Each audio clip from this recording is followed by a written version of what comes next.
राज्यसभा हे अनुभवी लोकांचे सभागृह आहे, त्यामुळे तेथे काम करता अनेक गोष्टी जाणून घेणे आणि समजून घेणे महत्त्वाचे असते.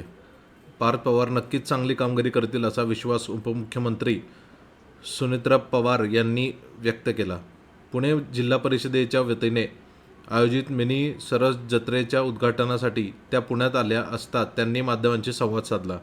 यावेळी अजित पवार यांच्या अपघात प्रकरणी आमदार रोहित पवार वारंवार प्रश्न उपस्थित करत असल्याबद्दल विचारले असता सुनेत्रा पवार म्हणाल्या की या प्रकरणाची विविध यंत्रणांकडून चौकशी सुरू आहे. सध्या आलेला प्राथमिक अहवाल हा अंतिम नसून सर्व अहवाल आल्यानंतरच या विषयावर सविस्तर बोलणे योग्य ठरेल.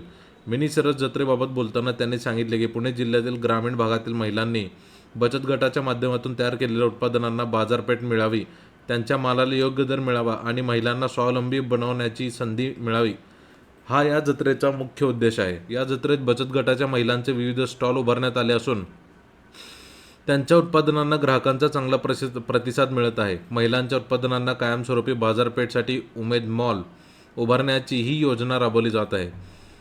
16 जिल्ह्यामध्ये उमेद मॉलची उभारणी करण्यात येणार असून त्यातून बचत गटाच्या उत्पादनांना चांगला दर मिळून त्यांचे आर्थिक सक्षमीकरण करण्यास मदत होईल, असे सुनेत्रा पवार यावेळी म्हणाल्या.